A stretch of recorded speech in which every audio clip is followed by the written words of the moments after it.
पहले वाला दलित पिछड़ा का नौजवान नहीं न है और आदिवासी।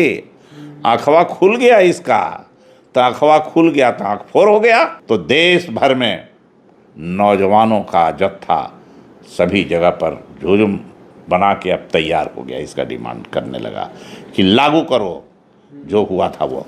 और तुम वास्तव में सरकार से कह रहा है कि तुम अगर समर्थन करते हो तो सुप्रीम कोर्ट के फैसला के विरोध में भी सरकार को तो अधिकार है ही कि संसद से इसको पास कर दे, तो संसद से पास करो। लाया तो ठीक, लेकिन जो एक खास वर्ग के लोग थे, सवर्ण लोगों की जो संस्थाएं थी, जो आरएसएस समर्थित था, उन सब लोगों ने मिलकर उसका विरोध करना शुरू किया और उनके विरोध के कारण ही पूरे देश भर के दलित पिछड़े आदिवासी नौजवानों में एक स्फूर्ति आ गई, एक संगठन जग गया और लोगों में मांग करने लगा कि इसको लागू करो। 45 सेंट्रल यूनिवर्सिटी है देश भर में, जिसमें 38 सेंट्रल यूनिवर्सिटी के वाइस चांसलर एक खास जाति के हैं और खास विचारधारा के लोग हैं। मैं उन सभी नौजवानों को अपनी ओर से धन्यवाद देता हूं, पटना विश्वविद्यालय के और सभी लोगों को, जिन लोगों ने आज प्रदर्शन किया है उनको मैं अपनी ओर से धन्यवाद देता हूं।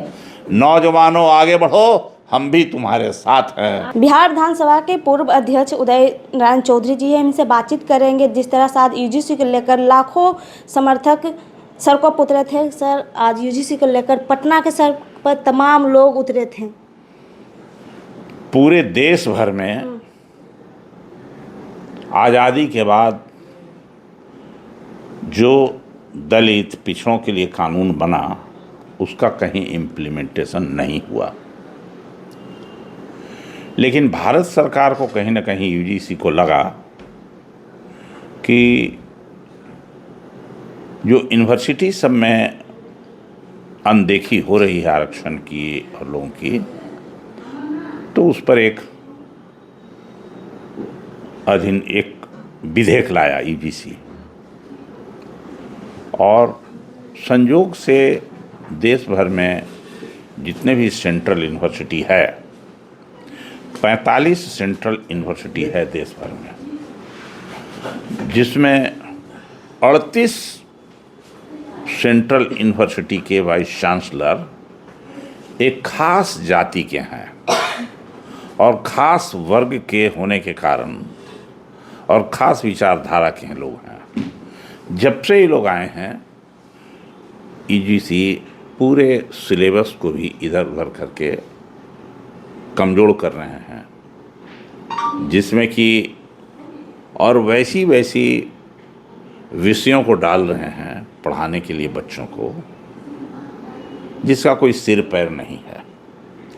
मैं उसके बारे में भी आपसे चर्चा नहीं करूँगा, लेकिन इतना बात कह सकता हूँ कि यूजीसी ने जो पिछले बार एक विधेयक लाया, वो था यूनिवर्सिटी में जो लड़कों के साथ छेड़खानी होती है, लड़कियों के साथ छेड़खानी होती है, जो जाति के नाम पर और धर्म के नाम पर होता, यूजीसी के द्वारा जो नियुक्ति होती है, प्रोफेसर, असिस्टेंट प्रोफेसर, उन सबों में भी आरक्षण नहीं लागू होती है। उसको ये कह करके रिजेक्ट कर देते हैं, not suitable, not fit for the post, not applicable, 4-5 इसके वर्ड हैं, उसको कह के और अच्छे मेधावी छात्रों को भी,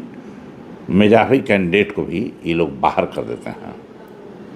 तो उसको रोकने के लिए ही, एक लोगों में भ्रम फैलाने के लिए कि मैं आप लोगों के पक्ष का हूँ, जैसे मंडल कमीशन था उसी तरह से इसमें मैं आपका समर्थन करता हूँ, प्रायोजित ढंग से एक विधेयक लाया यूजीसी। पिछले 2-3 महीना पहले की बात है, डेट नहीं हमको याद है।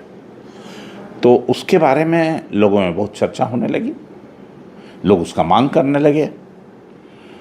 तो लाया तो ठीक, लेकिन जो एक खास वर्ग के लोग थे, विपक्ष के लोग या सवर्ण लोगों की जो संस्थाएं थी, जो आरएसएस समर्थित था, उन सब लोगों ने मिलकर उसका विरोध करना शुरू किया और उनके विरोध के कारण ही पूरे देश भर के दलित, पिछड़े, आदिवासी नौजवानों में एक स्फूर्ति आ गई, एक संगठन जग गया और लोगों में उसके बारे में मांग करने लगा कि इसको लागू करो।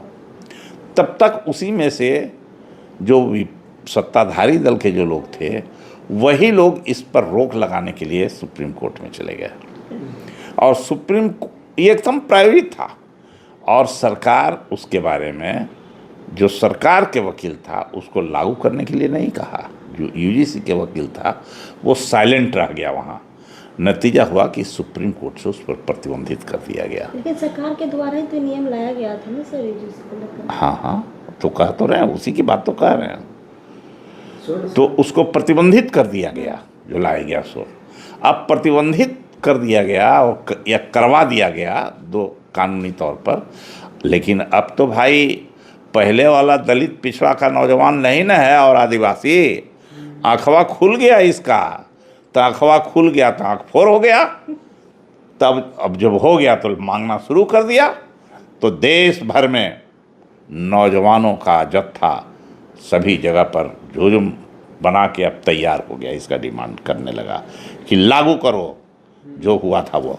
और तुम वास्तव में सरकार से कह रहा है कि तुम अगर समर्थन करते हो तो सुप्रीम कोर्ट के फैसला के विरोध में भी सरकार को तो अधिकार है ही कि संसद से इसको पास कर दे। तो संसद से पास करो, शिक्षा विभाग से पास करो। मैं उन सभी नौजवानों को अपनी ओर से धन्यवाद देता हूं, पटना विश्वविद्यालय के और सभी लोगों को, जिन लोगों ने आज प्रदर्शन किया है, उनको मैं अपनी ओर से धन्यवाद देता हूं। नौजवानों आगे बढ़ो, हम भी तुम्हारे साथ हैं। आप भी साथ हैं। हाँ, सड़क पे उतरिएगा। कहे नहीं, क्यों नहीं उतरेंगे? अरे हमारे बाल बच्चा सब परिवार खानदान के ना है तो क्या नहीं करेंगे? करेंगे। लेकिन कल सुप्रीम कोर्ट का अंतिम फैसला आने वाला है सर, 19 मार्च को। क्या लगता है? तो क्या आवे या ना आवे, सभी संवैधानिक संस्थाएं सरकार के मुट्ठी में है। जो मांग है इसको पूरा होना चाहिए। नहीं आएगा तो? नहीं आएगा तो संघर्ष जारी रहेगा। डेमोक्रेसी है, जब तक डेमोक्रेसी है तब तक संघर्ष जारी रहेगा, मांग जारी रहेगा। डॉक्टर भीमराव अंबेडकर का संविधान है, तो अंबेडकर साहब की ताकत से दूध जो पिया अंबेडकर का, वो दूध में इतनी ताकत है कि सबको उखाड़ के फेंक देगा। चलिए, बहुत बहुत धन्यवाद मेरे साथ बातचीत करने के लिए। उदय नारायण चौधरी जी थे। बाकी इस पूरी बातचीत पर आपकी क्या राय, कमेंट बॉक्स में ज़रूर बताइएगा। धन्यवाद।